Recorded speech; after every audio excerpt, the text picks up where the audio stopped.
Hey everyone, and welcome to ARTtech Seminar 2015. And you guys or ladies back there walking past the seminar area, you might actually want to stop and join us, as we will have a kick-ass seminar program until Saturday evening. You'll find the program from the Assembly website.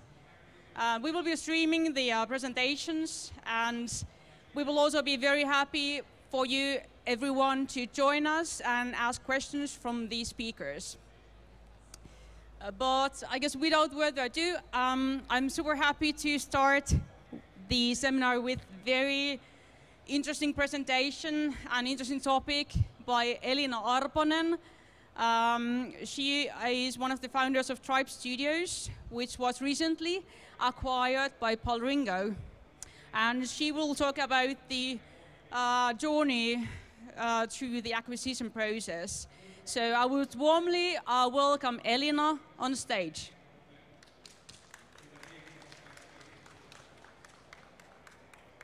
Thank you, Sonia, and yeah, welcome everyone.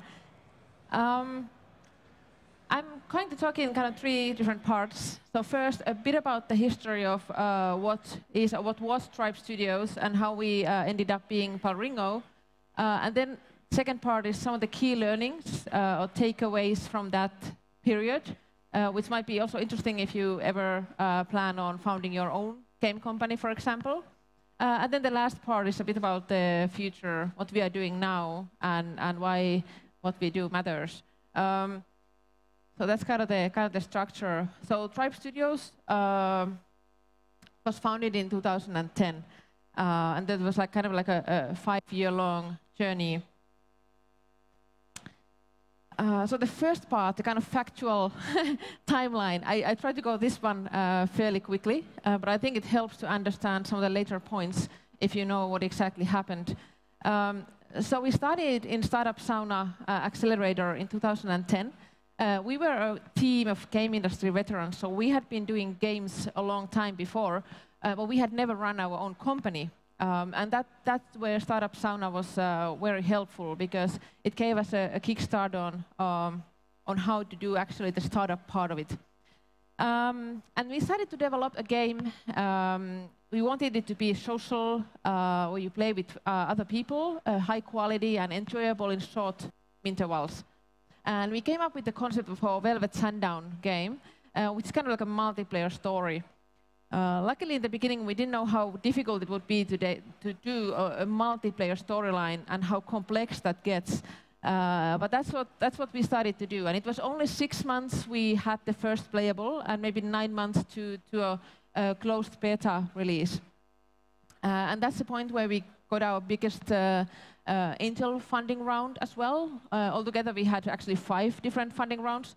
A bit more about that later. But that was the biggest one. And we knew we had already something that was working and people were liking it, and we just had to take it a bit further to actually launch it properly. And while we were doing this, we had to do this technical innovation on how do we deal with the multiple, like millions of different variations in the story. And we actually realized that that's even patentable, so we applied for patent for the engine, which has now passed. So now the technology is already patented, not just patent pending anymore. But so the first phase really was that we were working with Velvet Sundown and this technology, and we were building a web game. It was playable from a website. And now it seems kind of silly, why would we start to do with that first? But that was also the time when Supercell started with the ConscineNet web game. They later dumped that as well, but at the point, it wasn't a silly idea. It didn't feel like a silly idea. But as we found out, it was very hard to acquire users or enough users and monetize. So that model never became a sustainable model to have our own web game. So after that, we met a company, Altonova, that wanted to actually license this technology for us and co-create a game with us. And that's where the first P2P partner came along, end of 2012. so we started to make business games and licensing the technology. We actually ended up making 4 of these games. And they are still running, and they were doing they are doing quite nicely, so that it wasn't, they are not failing as such, but for us, it still wasn't bringing enough revenue to really sustain ourselves or be happy about it, that we could keep on doing the technology and keep on doing these games. So we were still thinking what to do. We did get more partners, and then there was a short kind of phase 3 period where we were thinking of becoming possibly a middleware company. That we had this cool engine. How about we just license the engine to like other game developers and become a engine company? Well, that was only tested on paper. We never did any actual development towards that. But we discussed with one of the veterans of the industry, who for example, had been close to Unity and said that the Unity had a 20 years before they really became the success they are today. So it's a long road to become a middleware company. And then we were thinking, this Ville-Kalle, we were thinking like from us as well. So we were thinking together as well that like, maybe that's not the road. It sounds so laborious that, and we didn't have enough of kind of a money or anything to kind of go that route. So that was a very short period. But then the next kind of 4th phase was that we made the original game, Velvet Sundown, into downloadable client and released it at Steam. The idea being that, okay, you can't attract people easily to your own website, but Steam has a lot of people, and that's where the people can find us. And this worked actually quite well in many ways, that we did get close to 200,000 registered users. We got over 2 million views to YouTube films made out of the game. We got a lot of very nice press and articles. And actually the game is still running there. There's still players. We have now taken off the statistics, so I'm not exactly sure how many every day, but it was very well liked game, and it still is liked. But having a free-to-play game in Steam wasn't, again, the best match. So it wasn't still enough good kind of a game platform monetization combination, because everything needs to click for it to work enough well to grow. So the 5th phase almost came by accident. We were again in a situation of thinking, okay, what do we do now? And then we went to the Game Connection conference, where we actually received also this Best Social Game Award for Velvet Sundown.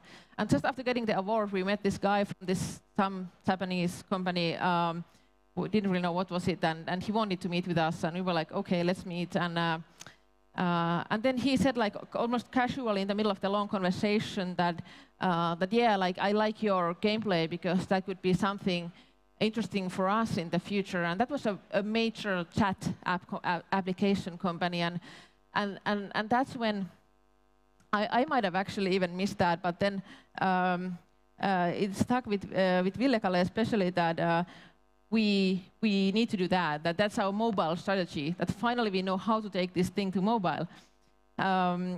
Because if you have a gameplay that is revolving around chatting and discussion, it's not easy to go to mobile with that. Because if you release your own game where you have to chat, people find it very difficult. Mobile games are going more towards like single button gameplay, very easy, that you can, like with one hand you can play it on the bus. But in chat applications, in messaging apps, people are all the time chatting, and it's okay. So why don't we integrate our gameplay and distribute through these apps? And they already have a nice user base as well. So that's what we started to work towards, and we contacted actually several of these apps, and this was also the strategy that got the VCs finally interested. We had the most serious discussions with VCs in the last phase as well. And then Palringo had already some of these games inside, and they grew so interested that they decided to acquire the company.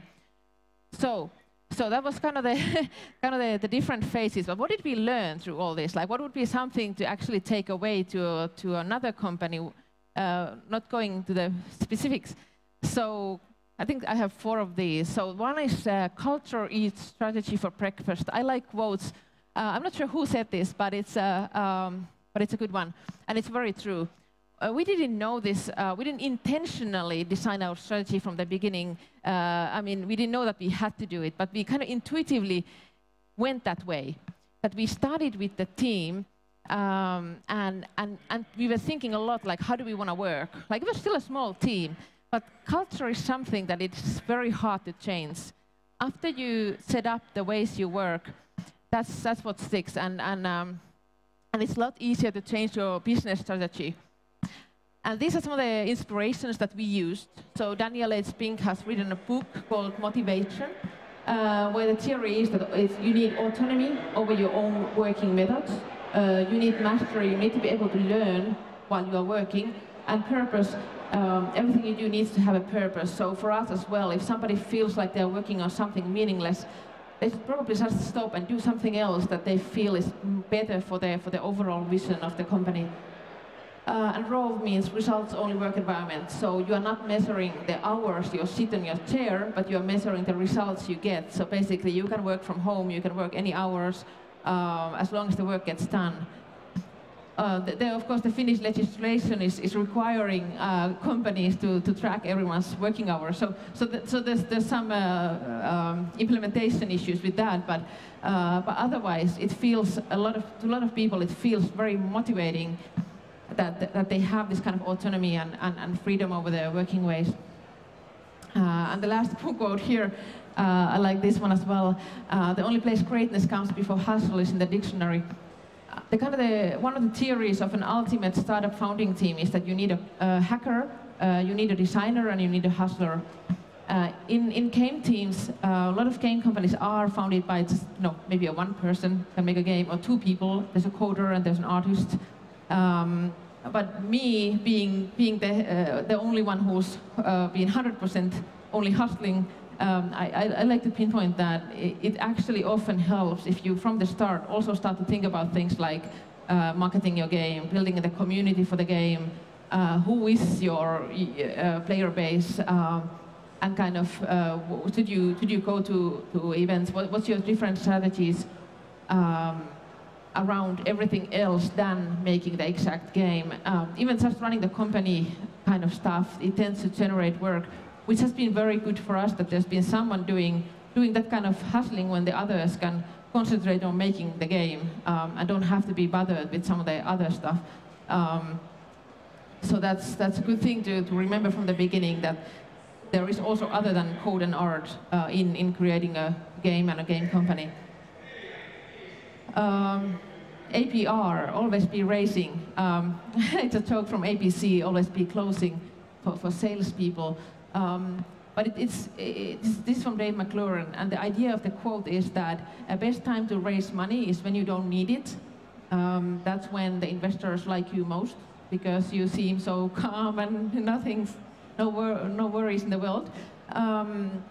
But that's unfortunately very difficult in Finland, because it's so hard to get funding that usually companies always kind of need it.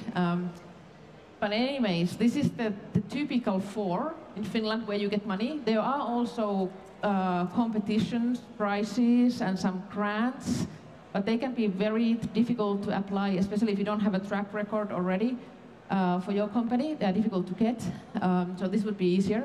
FFF means friends, family, and fools.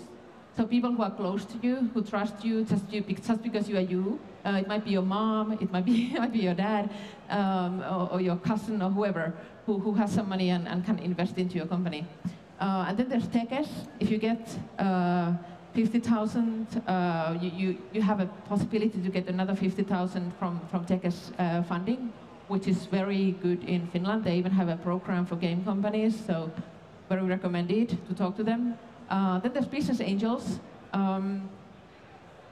Happily, that is an increasing amount in Finland, increasing the increasing number of business angels are going around, but most of them don't like games. So if you go around to these common pitching events, you will hear a lot like, oh, very interesting concept, but games are too risky for me.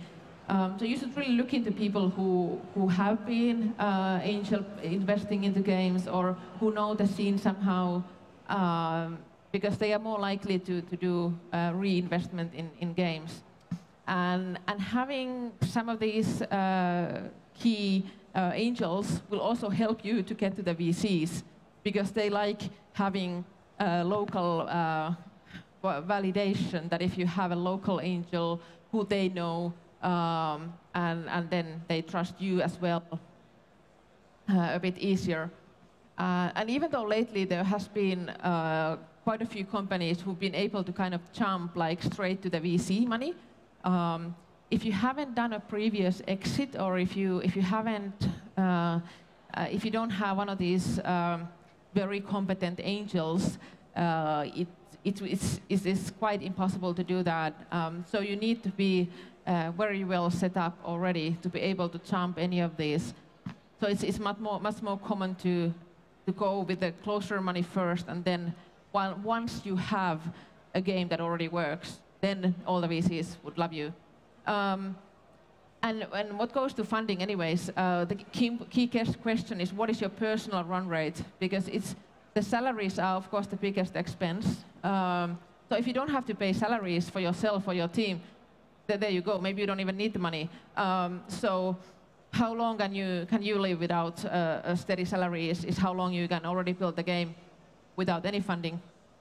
And that's something that is usually the biggest investment from the founders themselves to a company, that they take times where they don't pick up a salary themselves. Okay, the process, do what works. So there's no clear process. This is how you run a game company, or this is how it's always done, and this is the process you must follow. It's different for all platforms, all different models and companies. If there was one model, it would be easy. So the main idea is that you need to focus. You have to say often no. Especially like what comes to this hustling part of the business on where do you travel, events, pitching. There's so many. It seems like in Finland and games, there's a lot of hype now. So there's a lot of invitations. Oh, hey, you can come to this event to pitch, or we have this or this competition. Think about it if it makes sense, because you can spend a lot of time just like going around, and you should focus on to getting the game out and finding the players for your game. And game development is always kind of lean and iterative, so I don't have to talk a lot about that. You always do like a first alpha version, and then you improve to the beta version, and that's kind of the way it happens. And this last quote, "Don't ask for permission, ask for forgiveness," is also just a depiction of the attitude. Like just go and do it as you see that it is best to be done. Okay, then one about kind of mental strength and mental abilities that are needed. There's this story about like if you have how do you say, the area where you feel comfortable, your comfort zone, and then if you go outside it, you feel a bit uncomfortable. But if you go enough outside your comfort zone, that's the place where the miracles start to happen. So you have to get out of your comfort zone and push your own boundaries, your own mental boundaries. And one thing about realizing, like running a company, is that it's okay to kind of wing it.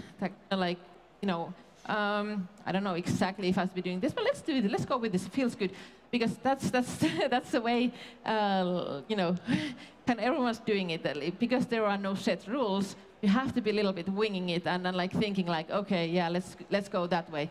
As long as you do have a direction, you can't be like not doing focus, not being focused. But it's overall you can improvise, and you can kind of hack the way you do things in the business side as well, not just kind of hacking the code. and it's a roller coaster. That's an old metaphor. So you have these ups and downs, and it's possible also to have up and down at the same time. In some way, you are doing great, but on the other end, you're not doing great, and you just kind of get used to that. It kind of once you go outside the comfort zone, it becomes your new comfort zone in a way. And so what is causing the kind of the startup stress? Of course, money is one thing.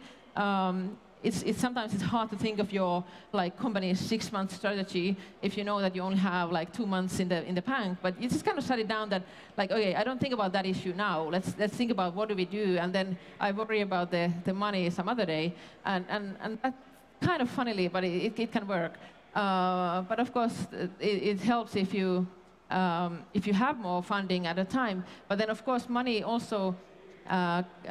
The fact that if you have less money can help you focus, because then it really keeps your mind clear that where the priorities are. And then, of course, the kind of fear of failure type of stress, like what do others think? Like, what if this thing fails? And what if we don't make it? And how will people look at me? And that's something that I must say that the game industry especially is very nice about, because game industry people, especially people who've been here for a while already, we know that it's very hard to know what exactly works and when. So it's okay to fail, and then you can still try other things. Even if you don't try with that company, you can join some other company. And it's a very valid, good experience to have tried your own game company as well, and no one will really judge you. Well, I can't speak for everyone, but I know a lot of people who will not judge you for failing any game or game company. So that's especially in gaming. I think it's a pretty unique situation. Oh, so getting to the final part. So about the future and where we are going. So companies are bought, not sold. And when we met Palringo first, it was a really we could both see the synergy. We had been building this game engine and technology about asymmetric multiplayer games where people are chatting with each other, and then Palringo has a big gaming community, people talking about games, and they already had games in the chat and external games. So it was a really good match, and that's why it made the perfect sense for both sides. So what does it mean to combine kind of chat and game?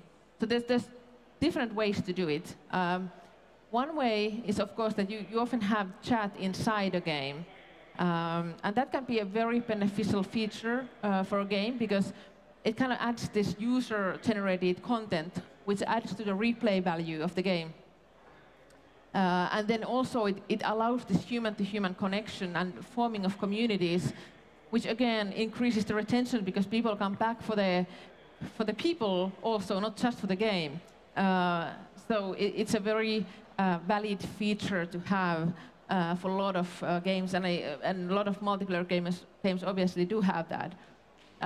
Then you can also have games inside the chat. And if you go to the group ASM Gamebots in Palringo, there's right now some of these chat games being played. And they are basically these asymmetric group games that can be cooperative.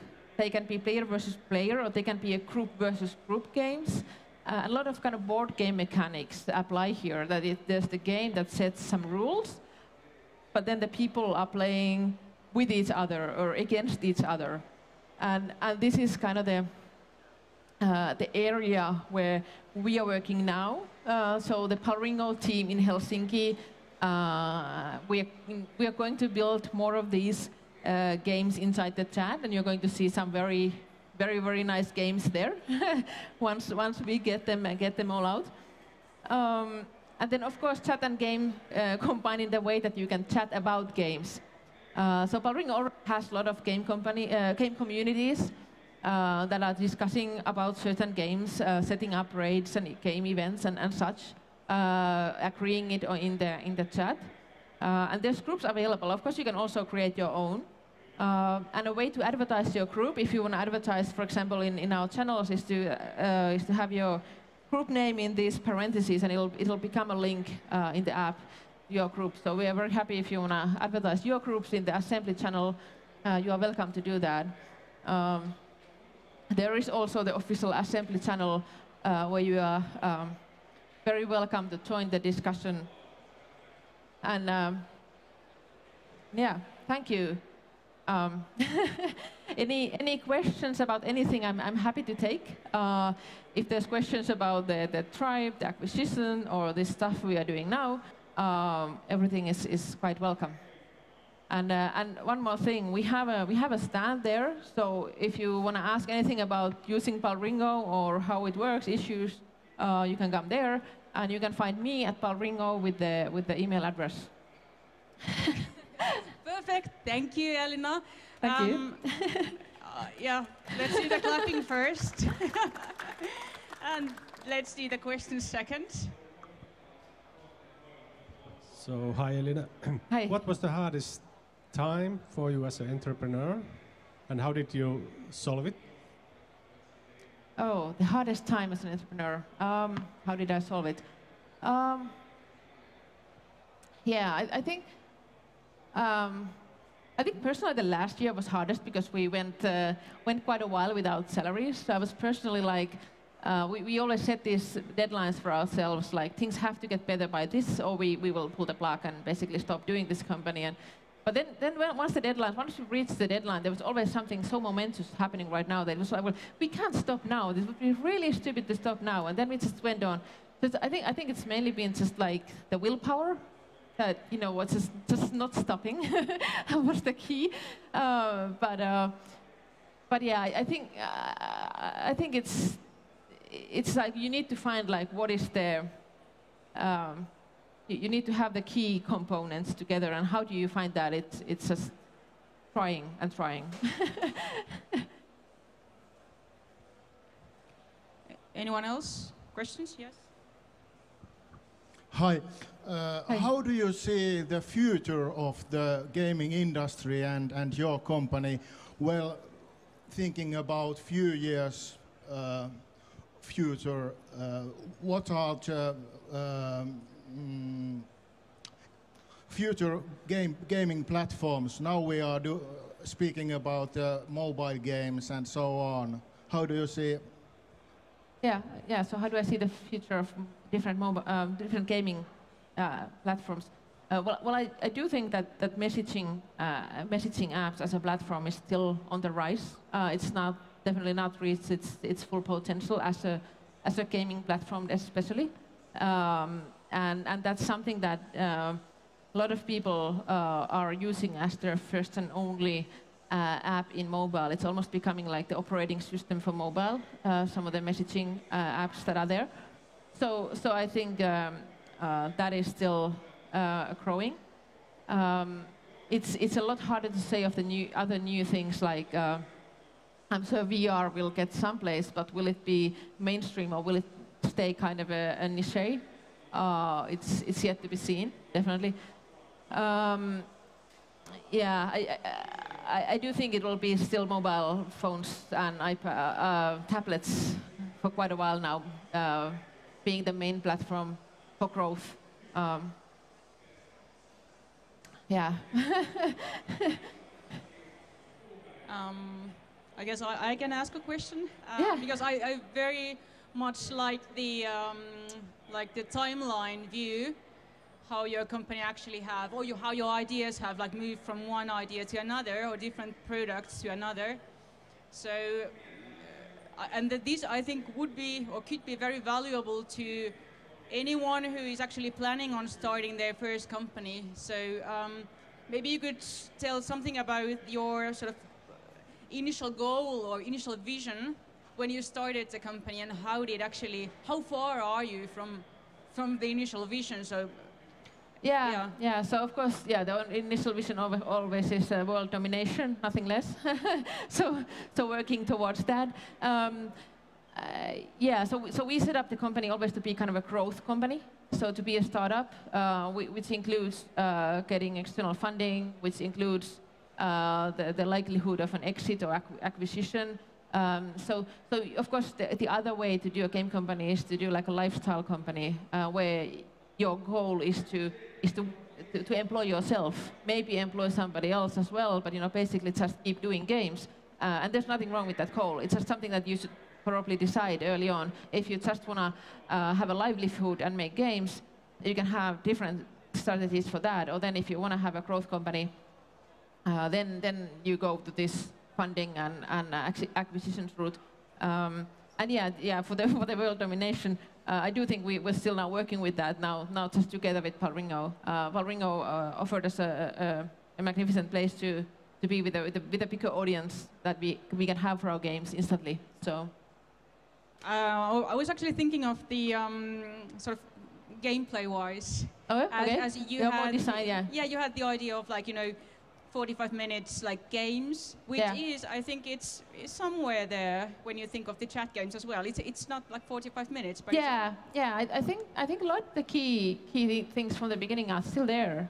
So something that is social in a multiplayer game, in a short time intervals. Okay, it was 45 minutes at some point. I think now it's probably going to be even less, or 45, 30 minutes or something. But still in a fairly short time.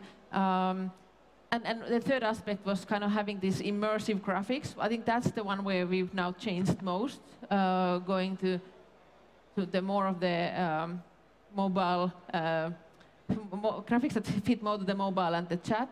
But other than that, I think the core product and the technology has been the same. So sometimes when you're doing these pivots and changes to company, it doesn't have to change your product. Maybe it's just a change in the market or who you are aiming it for. A lot of the core is still there from the beginning. All right, thanks. Yep. Hi, Elina. Hi.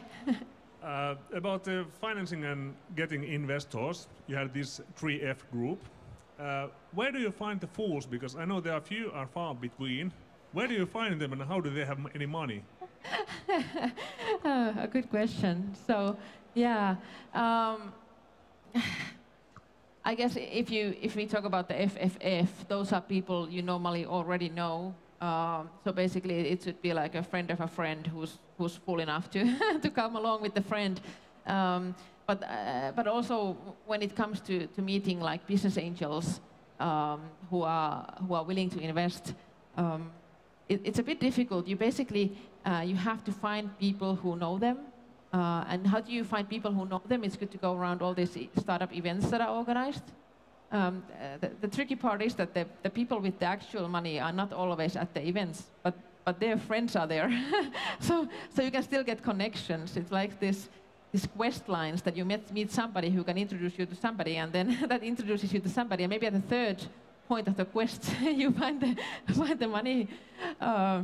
So it's a lot of work. It's networking.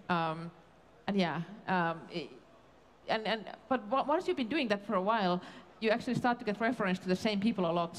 Like, have you talked with this guy, or have you, like, some people are starting to give you the same suggestions, so then you know that you are now reaching the the right people. But I don't know any shortcuts. There are some sites or networks that you can try out, though. More questions? You? Just to comment to the previous one, so the friends and the family are fools because they are basically going to lose their money, and that's going to be the attitude that they need to have. But if you don't get your FF money or FFF money, then the next people won't trust you because you didn't even get your friends and family to trust in you. Yeah, that's true. Yeah. Questions? Anyone? No questions? How surprising, Finland. You're not finished. You must have a question. It's okay. Thanks so much, Elina.